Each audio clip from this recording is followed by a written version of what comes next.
Hey, this is Jeff from Shedskin Reptiles. Welcome to Cold-Blooded 101. Hey, we usually talk about reptiles and amphibians, snakes, lizards, but today we're going to be talking about bugs. Yep, bugs. And I know there's people out there who don't like bugs, but you know what? Freaks like you like bugs, and that's why we're talking about it today. All right, now in this bug section that we're going to talk about, all bugs are called arthropods. What makes an arthropod is simple. They're exoskeleton. Our skeleton's on the inside, theirs is on the outside. So it's like having an armored metal plate around them, but it's not metal, it's just bug stuff. And then they have bug juice on the inside. So that's one of the things. The other thing is they have multiple segments of body parts. The other thing is they have jointed legs and appendages. If you know what that is the body parts. They actually move and stuff like that. So actually they can do the robot a lot better than I could because they have jointed parts and stuff. They have bilateral symmetry, which means that if you were to look down at a bug and cut it directly in half from head to butt, it'll look exactly the same size or exactly the same information on both sides. Now in arthropods, you have some other classifications. Simple one, it's called insects.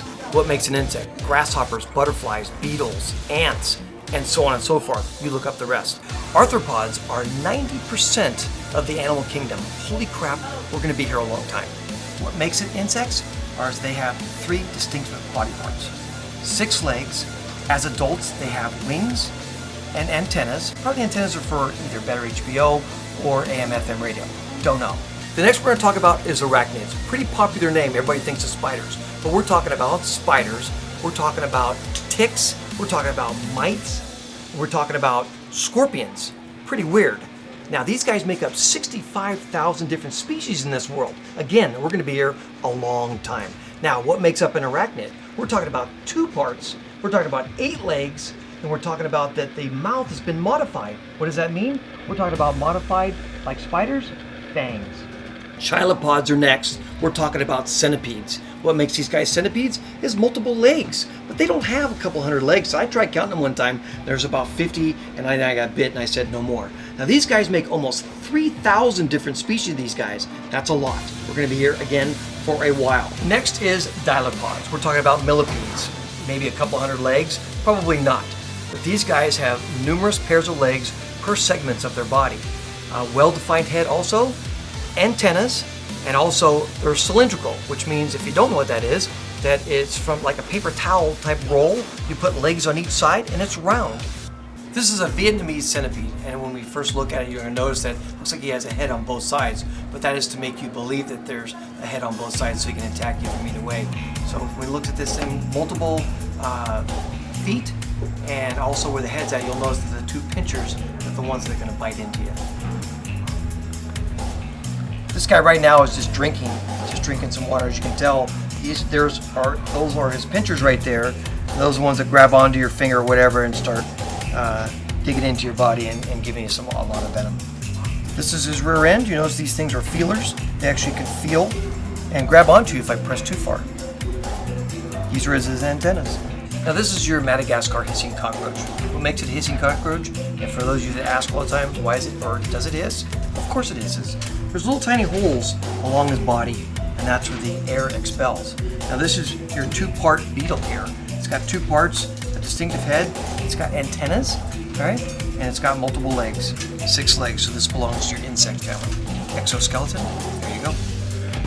Now this is your Asian forest scorpion, obviously from the arachnid class. And as you can see that it does have distinctive legs on here. You're talking about 8 legs. Now we have the stinger, which is at the end of the tail. What this guy will do to you, if he wants to eat you or he fears you, he'll pinch you with his claws and then sting you with his stinger. And also, if you didn't know, that their babies come out live. And what you do is, once the babies are born, they all crawl up on top of her body here, and they're all white because they don't have the exoskeleton that has hardened up yet. So it's like getting a tan. These guys will turn black, but they're actually white when they're born. And we'll show you in just a second. All right, again, we're on Asian forest scorpions. And these are one of 25 of the babies she had. Now these are live bearing. So what we're gonna do here, we're gonna show you what they actually look like. Now they're a little bit whiter when they come out. And then now what you can see is that they're getting older, they're starting to harden up their exoskeleton, and then they'll grow a little tan there and get black. And then there you go. This guy is 3 weeks old. Alright, for a little bonus here, we're going to show you some frogs. We have a few different frogs. We're going to show you how big they can get and a little bit about how to take care of them. These guys are called tomato frogs. They come from Madagascar. And why are they called tomato frogs? Well, if you ever seen one in between a hamburger and some patties, you'll see why. These guys right here are young tomato frogs. Very cool looking, kind of a burnt orange. Have you noticed the line that goes across their back and near their eyes? So it's to confuse you. It's confuse you where their eyes are at just for their predators. Frogs are pretty cool. The one thing you gotta make sure is you keep them moist. A lot of humidity is required. Now this is a Pac-Man frog, but you're gonna get a little bit bigger than this. These guys will eat just about anything, even up to small mice. These guys are originally from Argentina, so that's why they're called Argentine horned frogs. Now this one's albino. You won't be able to find in the wild. Most of them, the normal ones are green. And then after a lot of breeding, you get a lot of different colors, and they're all pretty cool. But again, this is a Pac-Man frog. This is a frog that needs to keep moist. Not a really big container they have to be in. You notice they jump a little bit, but you have to watch out they don't bite you. They're a little aggressive. They do have a little bit of tusks on their teeth. They actually puncture other frogs when they eat them. Now this is the last frog that I'm going to show you. This is probably one of the biggest ones we have. This is an African bullfrog. It's called a pixie. Now the boys can get up to 10 inches. They're talking about the size of a dinner plate. And these guys eat everything. Even they'll eat their own kind. They'll eat mice, small rats, what have you, even birds. But it just depends on what's available. These guys have little tusks on the bottom of their mouth that actually puncture other frogs if they happen to eat other frogs. So again, this is called a pixie. Alright, today what we learned about is arthropods, all these type of insects that are out there. I know, again, there's some people out there that don't like insects, but these guys are very interesting, especially when you get to house them in small containers and they actually get to build their own homes. The way they eat, the way you take care of them, very simple. You don't have to feed them every day, and just enjoyable insects to have. Today we also looked at some frogs, also very interesting animals to have.